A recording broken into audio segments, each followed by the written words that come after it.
첫 번째 시간에는 레위기 19장 1절과 2절의 말씀을 가지고 거룩이라는 제목으로 우리가 말씀을 나누었는데, 청지기 곧 그리스도인은 거룩함이 있어야 된다는 것인데, 이 거룩함이라고 하는 것은 행위로 드러나는 것도 중요하지만은 마음 상태가 정말로 중요하겠다, 이렇게 말씀을 나누었습니다. 그래서 청지기인 그리스도인들은 거룩이라고 하는 우리의 이름값 이런 거를 하면서 우리가 살아내야 되겠다라고 하는 거 말씀을 첫 시간에 드렸고, 지난주에는 이제 시편 24편 1절과 2절로 청지기 하나님의 소유권을 인정하라, 이런 제목으로 말씀을 드렸는데, 청지기 사명을 부여받고 살아가는 그리스도인이라 하면은 하나님의 소유권을 인정을 해야 돼요. 하나님의 소유권을. 그러니까 하나님의 소유권을 인정하지 않는다고 하면은 이거는 창조를 부정하는 것과 같은 것입니다. 그렇기 때문에 하나님의 소유권을 인정하는 것이 신앙생활의 기본이다, 이렇게 말씀을 드릴 수 있는데, 즉 다른 말로 표현하면 내 소유라 할지라도 하나님의 영광과 목적에 맞게 사용을 하면 충성된 종이 되는 것이고, 하나님의 것임을 부정하면서 내 것은 내 것인걸요, 이렇게 제멋대로 사용한다면 악하고 게으른 종이 되는다. 우리의 재물을 비롯한 모든 소유, 그리고 나 자신을 포함해서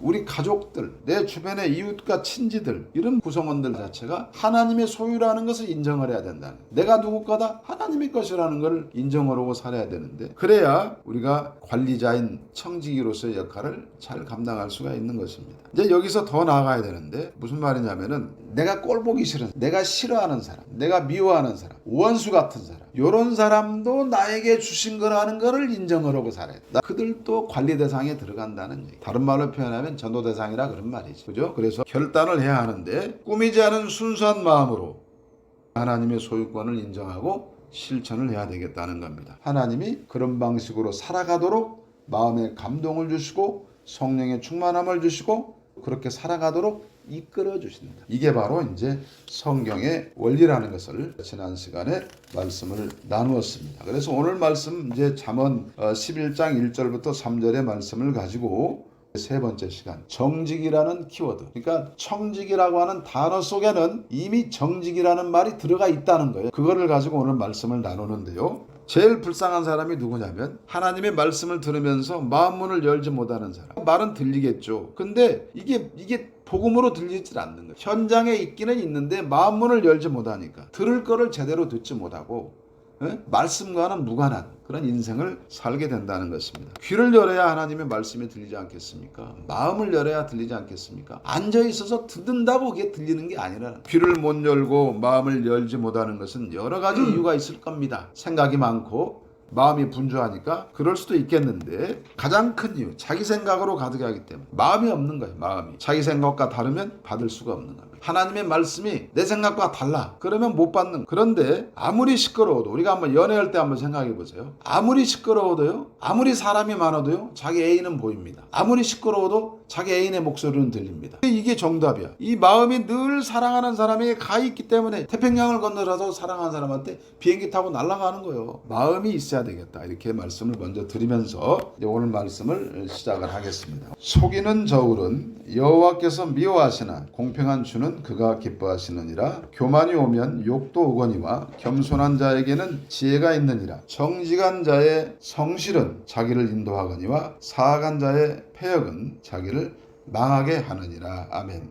이 말씀을 원래는 이제 한 8절까지 전체적으로 살펴보면서 단락으로 나누면 더 좋은데, 이제 오늘은 이제 정직이 키워드이기 때문에 이제 3절만 가지고 말씀을 나눕니다. 그래서 이제 하나님이 만물을 창조하셨고, 하나님이 여전히 소유주로서 세상 만물을 다 섭리하시고 다스리시고, 이런 거로 인정해내는 사람이 누구예요? 바로 그리스도인 아닙니까? 인정하는 사람들이라면, 그러면 그 마음속에는 누가 있어요? 그리스도가 있다고 합니다.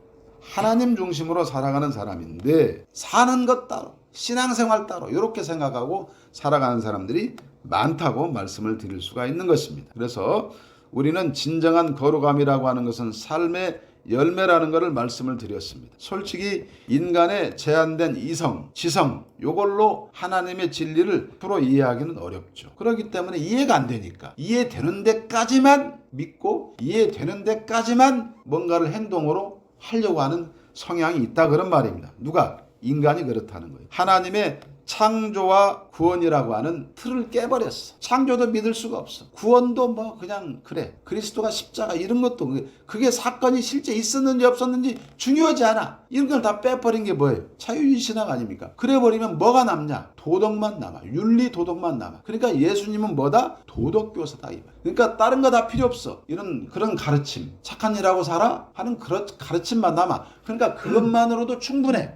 그러면 이 세상에는 그와 같은 종교들은 널려있다. 기독교가 뭐가 달라요? 우리에게는 구원 영생이잖아요. 부활. 이런 게 빠져버리면 기독교는 존재 가치가 없는 것이죠. 그래서 사단은 그와 같은 방식으로 잘못된 가르침, 거짓 가르침을 통하여서 그리스도가 싹 빠져버려. 도덕만 남게 만들어가지고 그냥 껍데기만, 빈 껍데기만 남은 종교화 시켜버린 거지. 거기에 놀아나는 거예요. 그러다 보면 청지기로서의 사명을 제대로 감당하기가 어렵다는 데 문제가 있는 겁니다. 그래서요, 오늘 정직이라는 주제로 말씀을 나누게 되는데, 미국의 3대 대통령이었던 토마스 제퍼슨이라는 사람은 정직은 지혜라는 책을 여는 첫 장이다, 이렇게 말을 했고, 영국의 2차 대전 승리로 이끈 윈스턴 처칠은 첫째는 정직이요, 그 다음은 품격이다, 이런 말을 했습니다. 정직하지 못하면 하나님의 진리에 이를 수가 없다. 하나님 말씀을 알 수 없다. 구원의 은총을 누릴 수 없다. 이렇게 저는 정리를 해봅니다. 1절에서 속이는 저울, 이거는 일단은 상행위에서 사용이 되는 말입니다. 시장에 가서 물건 살 때 저울이 잘못되었으면 비싼 값을 주고 살 거 아닙니까? 그 사람은 이익을 많이 남기겠죠. 우리는 손해가 되겠죠. 요거 말하는 거예요. 이게 솔로몬 당시에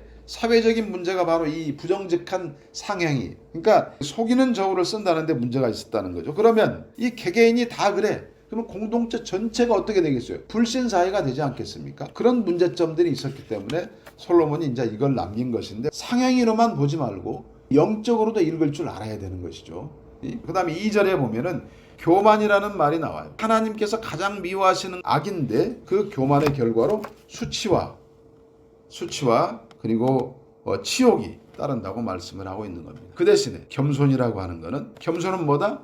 굴복하다라고 하는 뜻을 갖고 있는데, 자기를 포기하는 거죠. 좋은 의미에서 자기를 포기하는 것인데, 자기를 낮추는 거 아니겠습니까? 그래서 결과적으로 어떻게 된다? 3절에 가서 보니까 정직한 자의 성실, 흠결 없는 삶은 하나님이 주시는 생명길로 가게 만든다고 말합니다. 그렇지만은 반대로 사악한 자, 불성실하고 거짓된 사람, 뒤틀어진 도덕성을 갖고 있는 사람, 이런 사람은 어떻게 진리를 왜곡해가지고 스스로 망하게 되고 다른 사람까지도 실족하게 만드는, 그렇게 된다고 말하고 있습니다. 그렇기 때문에 사람에게도 정직해야 되지만 하나님에게도 정직할 필요가 있다. 그래서 공평한 추를 사용하라는 거예요. 속이는 저울은 뭐예요? 추가 잘못됐기 때문에 속이는 저울이지 않습니까? 그러니까 이 공평한 추, 원래 뜻은 완전한 돌, 그런 뜻을 갖고 있는데, 이 공평한 추를 하나님이 기뻐하신다는 것을 우리는 잊지 말아야 합니다. 그러니까 정직하지 못한 사람은 교만이 함께 온다. 정직한 사람은 겸손이 뒤따른다. 요거예요. 그리고 하나님 앞에 공평한 추, 다시 말하면 하나님 중심, 그리스도 중심, 순종하고 복종하는 삶이라고 말씀을 드릴 수 있는데, 자기 입장을 내세워가지고 속이는 저울이 있어. 그건 뭐예요? 자기 중심이라는 거죠. 자기 합리화라는 거죠. 이해가 되십니까? 그러니까 자신의 정직하지 못한 것을 감추려면 어떻게 돼? 속이는 저울을 써야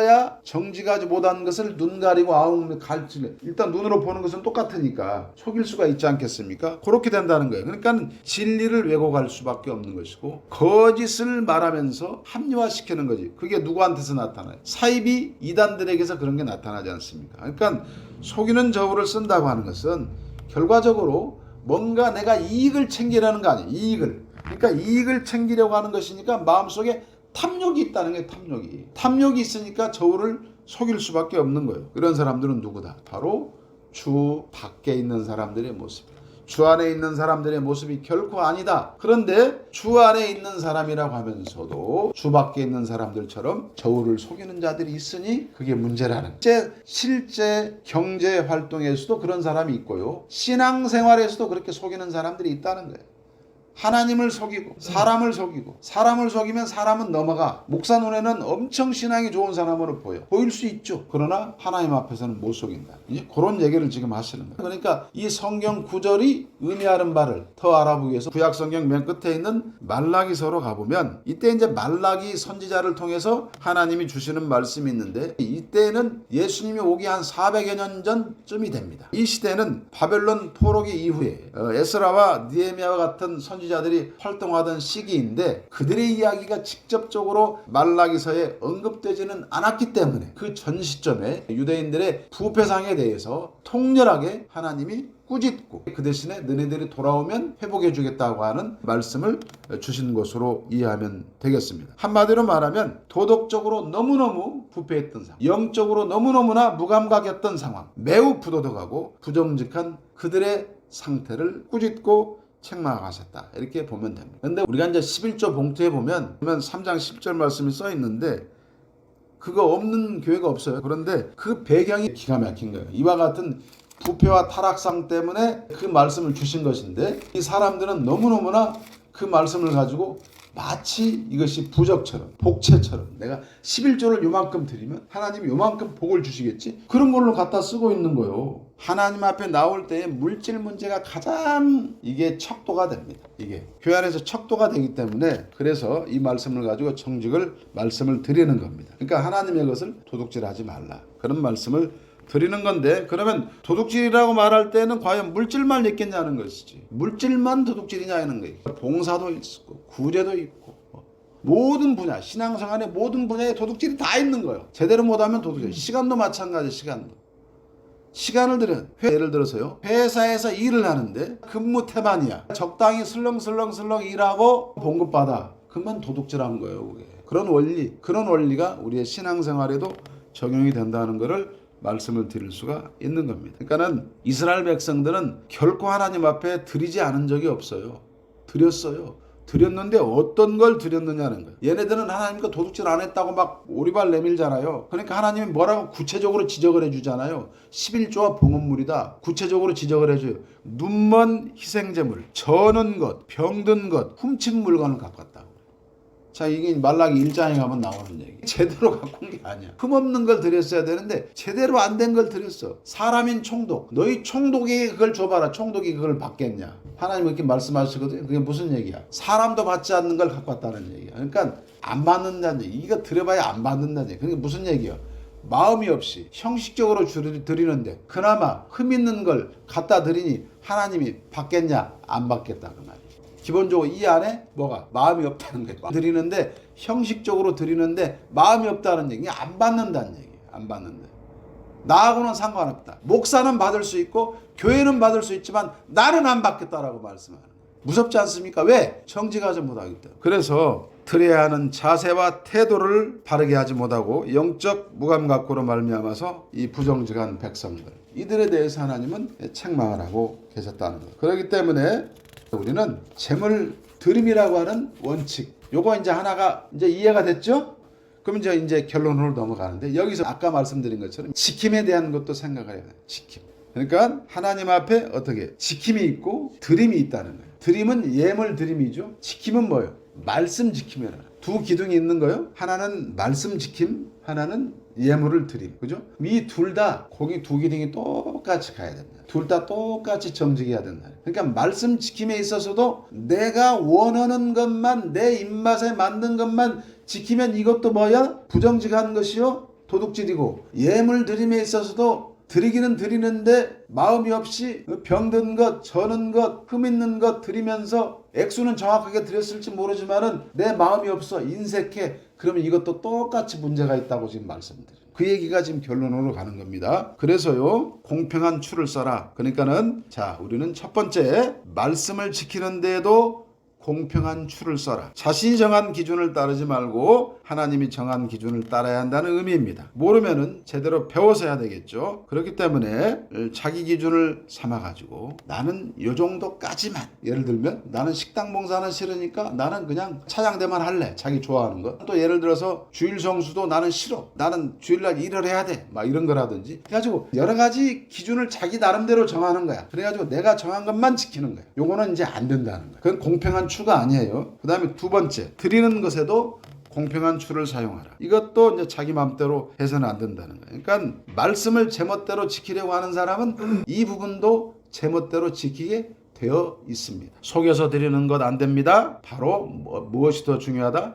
억지로 하거나 인색하지 마. 그러니까는 드리기는 드리는데 액수도 딱 맞게 몇천 원까지 딱 맞게 10분의 1 해 드리기는 드리는데 그 마음이 인색한 경우가 있을 수 있죠. 그죠? 그래서는 안 되겠다고 말씀을 드리는 겁니다. 그러니까는 정직이라고 할 때는 겸손이라고 하는 말에 다른 말이다 라고까지 말씀을 드릴 수가 있는데, 정직하지 못하다는 것은 그 자신이 교만하기 때문에 또 탐욕이 바닥에 깔려 있기 때문에 정직하지 못한 것입니다.